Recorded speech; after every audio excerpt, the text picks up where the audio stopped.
Hi, I'm Marie. Mom and wife full-time, that's me. Paul, that's my husband, works the trading gig, and let's just say he's married to his job just as much as he is to me. Used to scribble down thoughts on books, reading between and beyond the lines, but these days I'm more about reading bedtime stories to our boy, Jack. Life threw some curveballs early on, lost my parents when I still needed them. That was rough. Then along came Paul, with a family in tow. His folks were the real deal, good people, you know. Took me in, no questions. Made me feel like I finally belonged somewhere again. Been with Paul for years now, since those college days when love seemed to be enough to fill any void. We settled into a rhythm, he at work and me taking care of everything else. But man, did that rhythm skip and stumble when Jack came into the picture. Paul changed, or maybe this was always him, just waiting for a reason to surface. He'd come home on a Friday night with a few too many drinks in him, loose-lipped and surly. "You gotta start shedding that weight, Marie," he'd snipe after slipping off his tie. "You barely fit in those jeans anymore." I'd be lying if I said it didn't hurt, but I told myself to brush it off, toughen up, maybe he'd cool down by morning. But mornings just brought hangovers and silence until the next round. The house became this place where I tiptoed, trying not to set Paul off. Jack, little trooper, he could feel it too, sticking close, watching his old man with wide, careful eyes. One particularly rough Friday, Paul came home and made a beeline for the fridge, crack open a cold one. I was on the floor with Jack, blocks scattered around. "Another day in paradise, huh?" Paul sneered, leaning against the counter. I forced a smile. Just the usual, you know, chasing after this little tornado. I ruffled Jack's hair, but my heart wasn't in it. Paul tossed his head back, downing half the bottle. "Maybe put some of that energy into a workout routine, eh?" I bit my tongue, counting to 10 in my head. "I'll look into it," was all I managed, shuffling Jack into his pile of toys, anything to escape the cutting edge in Paul's tone. But the weight wasn't just on my hips, it was on my chest, heavy, making it hard to breathe. I didn't know who I was in Paul's eyes anymore. I had finally shaken off those last stubborn pounds. It felt good, kind of. But Paul, well, he had a talent for finding flaws. My sweats and baggy tees were the new target. "Jesus, Marie, you dress like you're living at the gym. When was the last time you dressed up? Remember how you used to look?" There he was, leaning on the doorframe with that look that said everything his words didn't. I glanced down at my stretched-out mom life tee and yoga pants. "This is just practical, Paul. You want me all dolled up to do laundry and wrangle our son?" One corner of his mouth curled up like he had just made a successful trade.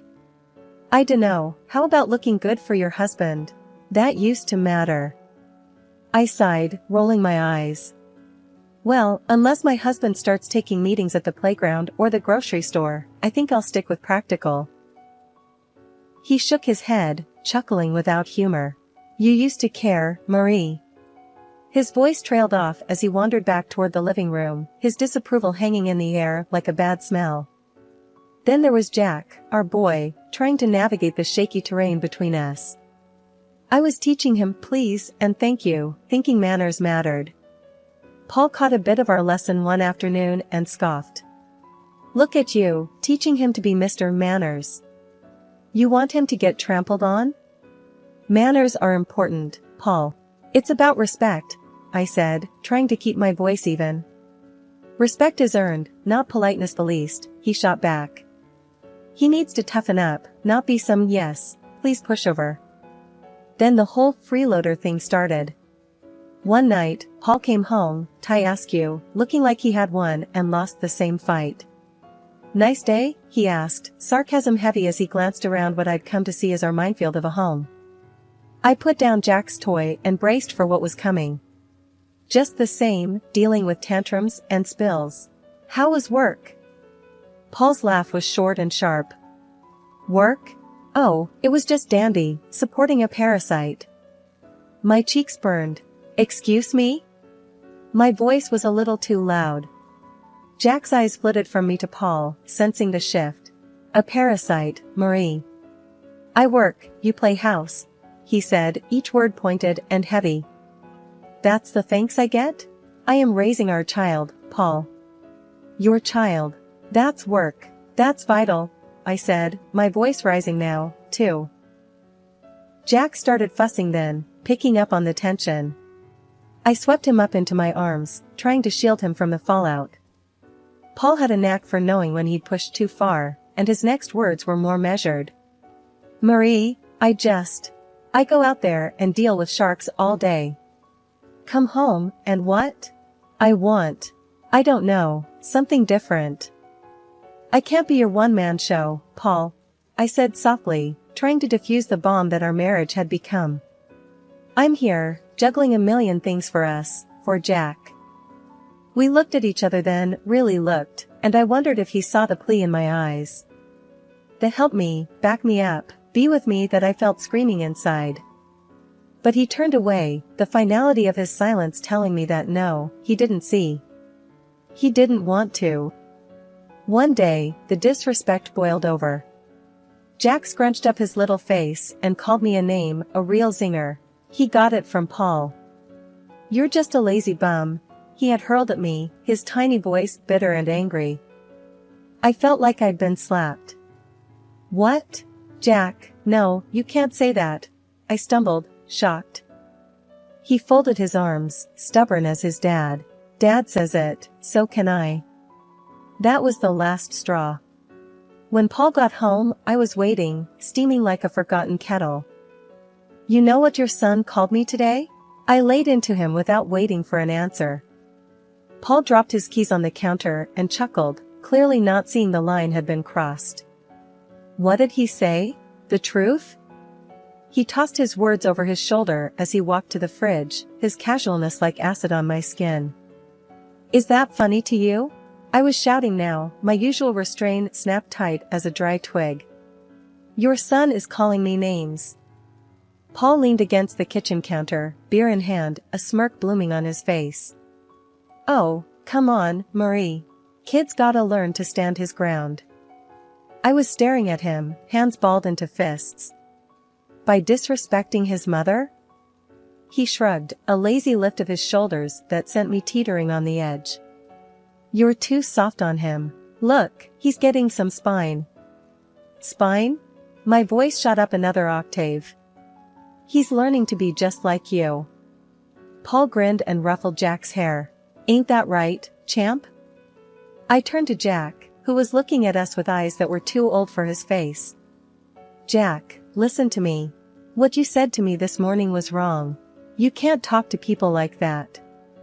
Jack's chin jutted out, defiant and stubborn. But Dad. I don't care what Dad says, you listen to your mom. I cut him off, my heart thudding like a drum. I was desperate for him not to follow in Paul's footsteps. But Paul wasn't letting it go. The boy's gotta learn to speak up. World's not gonna hand him anything.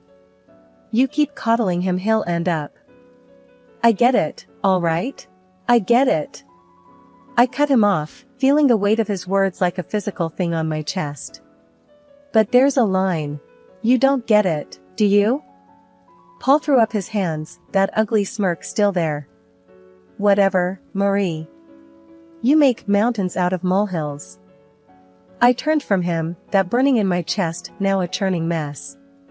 This is not how I want our son to grow up. This disrespect ends now, it ends here.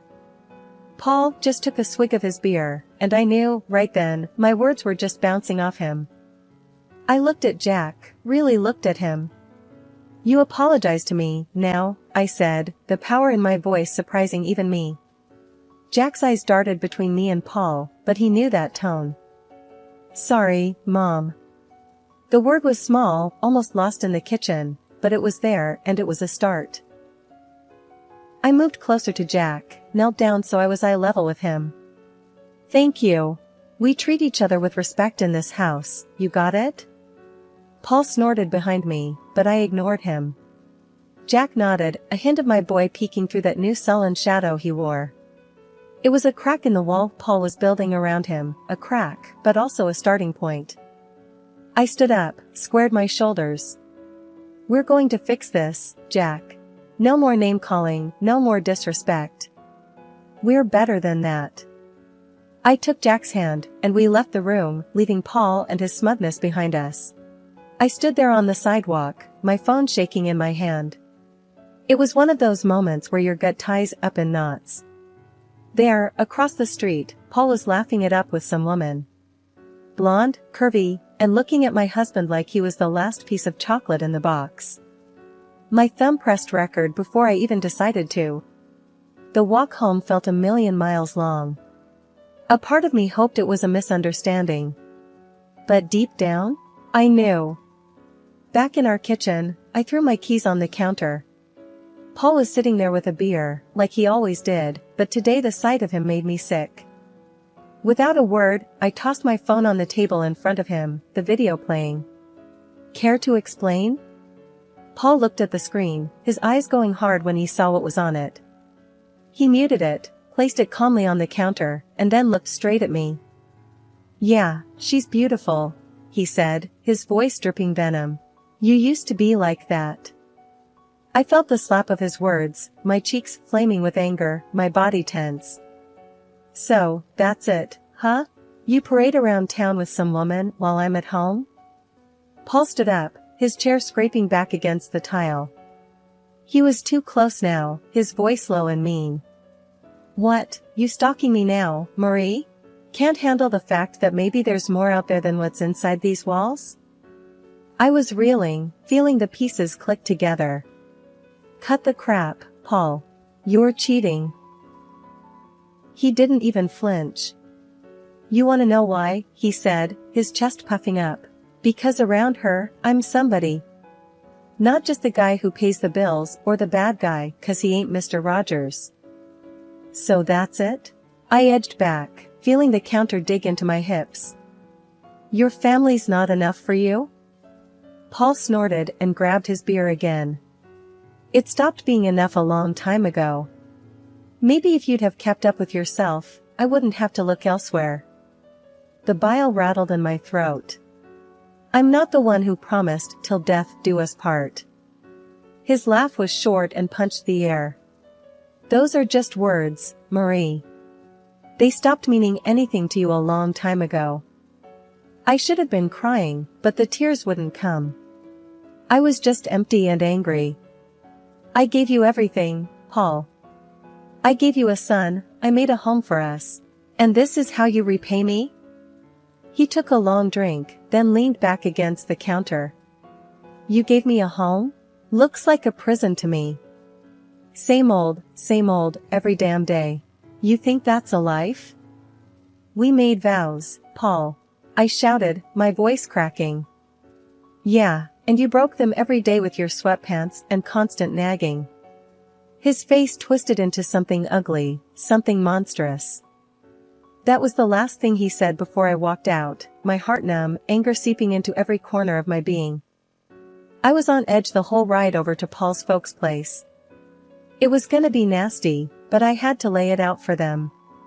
They needed to know who their son really was. His mom answered the door, with a happy smile. Marie, what brings you here at this hour? I just barreled past her. I gotta show you both something. Once his dad came in, I played them the video straight up. His mom gasped, her hand flying to cover her mouth. His dad, red-faced and looking like he'd rather be anywhere else, he barked at me, Paul's gotta stop this nonsense now. And like that, all hell broke loose. That night back at our place, Paul kicked off as soon as I walked in. You had to drag my parents into this, didn't ya? His voice was loaded, ready to fire. Yeah, well someone's got to, I shot back, my nerves steel. He was a storm brewing. With a step towards me, his hand raised, but he didn't get far. You're bad, Jack's voice cut through, strong and braver than any of us. Paul stopped stone cold. Paul's hand dropped, and his mask slipped a second, shock in his eyes. But then he hardened up again, cold as steel. I want you out, he said, spitting the words like they were sour. Take the kid and go. So we went. With Jack's hand in mine, I didn't look back. Bags thrown in the back of the car, we headed for the city, miles of road unwinding like my thoughts. The luxury house was something else, my unexpected inheritance. 2 stories, white columns, and a porch you could throw a party on, all waiting in another city, away from everything that had gone wrong. None of my folks, not even a whisker of Paul or his clan, had ever set eyes on it. When we pulled up to this grand house, Jack's face pressed to the window, eyes as wide as the moon. Is this a castle? His voice was a whisper, almost lost in the vastness of it all. Something like that, I said, a laugh escaping me for the first time in. I couldn't even remember. We stepped into that house, our new beginning. It was silent, save for the echo of our footsteps on the marble floors, bouncing off the high ceilings crowned with crystal chandeliers. The furniture was swanky, left behind by folks I wish had lasted a lifetime longer. I plopped down on a couch soft as clouds, and finally, Jack's laughter filled the rooms. The sound of it was more luxurious than anything else in this place. We explored room after room, Jack running ahead like he was leading a parade. Each new door opened to a room grander than the last. I call the biggest one, he declared, claiming a bedroom that overlooked a garden already blooming with the promise of spring. Laying him down to bed that night, the day finally caught up with me. My eyes burned with the tiredness of it all, but looking around at the high ceilings, the gold trimming catching moonlight, I knew we were worlds away from where we started. Sitting there, in the quiet of a room too nice for today's shadows, I whispered into the darkness, "We made it, kiddo." Life in the big house slowly shed the shadows of the past. Jack's giggles filled the halls more than the echoes of old fears. Most days, it felt like we had always been there, just the 2 of us, in our new safe haven. The house, with its silent strength, was keeping the world at bay until the day Paul showed up, uninvited and unwelcome. He was at the door in a storm of anger. I opened it and there he was, looking like trouble had followed him around. "You can't just disappear with my son, Marie." I leaned against the door frame, unfazed. "He's my son too. And I didn't disappear. I moved on." Paul's scowl deepened. He glanced around, taking in the opulence of the place with wide, disbelieving eyes. "How can you afford this? I know you don't make this kind of dough." I had to bite the inside of my cheek to keep from smiling. "Well, turns out I had a little left over each month. Who knew?" He raised an eyebrow, a sly accusation in his gaze. "And I'm struggling to cover rent for that old place by myself. It's damn near impossible now that they jacked up the price." I shook my head. He always was good at playing the martyr. "That's not my problem anymore, Paul. I've been using my own savings to cover the gap in the rent for years. Savings that, thank God, I don't need to bleed dry for that house anymore." The greed in his eyes flared up like wildfire. "What, and you're living here in luxury while I—" "Stop right there," I cut in. "This isn't your concern. This," I motioned to the grand house behind me, "is mine. Mine and Jack's." Paul took a step forward, but I didn't back down. "Look, I came here to fix things. I'm saying I forgive you for all this, sneaking around." His audacity almost knocked the wind out of me, but I had a little surprise that would put the brakes on his charade. From behind the door, I pulled out the divorce papers and slapped them into his chest. "And here's what I'm saying. We're done." He looked as if I'd slapped him with a physical hand, his face twisting through confusion, rage, and then settling on calculating desperation. "You can't do this. What about Jack?" I stood taller, my resolve like iron. "I'm doing it for Jack. He doesn't need this chaos you bring. Sign the papers, Paul. It's over." He glanced from the papers to me, then back again, his posture deflating slightly. "You'll regret this. You can't make it alone." "That's where you're wrong." I smiled, not from humor but from a deep-seated confidence. "I'm already making it. And without you, we're doing more than just fine. We're thriving." With a shake of his head, Paul looked like he wanted to say more, but he didn't.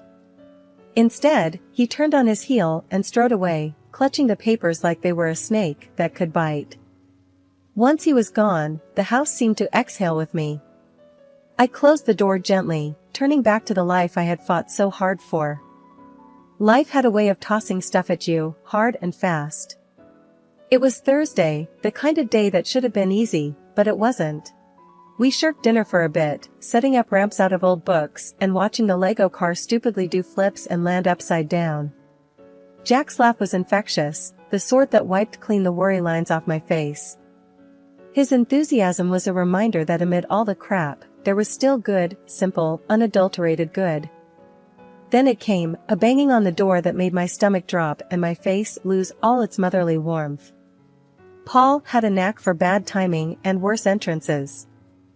I pulled the door open and there he was, looking like he'd just come from a bar fight or lost a bet. "Paul, what's up?" He scowled, that usual look he gets when he thinks the world owes him. "So, this the high life? You playing house with my Jack while I'm scraping pennies just to get by?" Jack peeked from behind me, a knight in Lego armor. "Hey, screw off, Paul.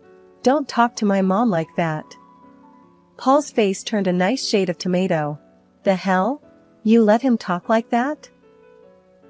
I stood there, hands on hips. "He's expressing himself. Something I should have done with you a long time ago." Jack came out from behind me, all fierce. "Yeah, get lost. My mom, my rules." Paul's anger was something else, a storm that had nowhere to go. "You think you're smart, huh? Talking to your old man like that?" Jack squared his shoulders, a small David to Paul's Goliath. "Don't gotta think. I know it. Mom knows it." Paul opened his mouth, but nothing came out. There was Jack, staring him down, waiting.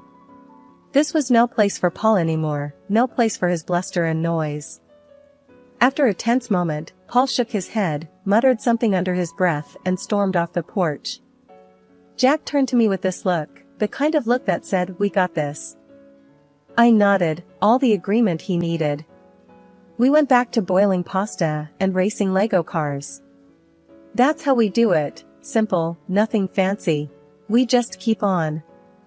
I was gabbing on the phone with Miss Dottie, Paul's mom, who was more my family than is now. "Honey, you just holler if there's anything you need, 'kay?"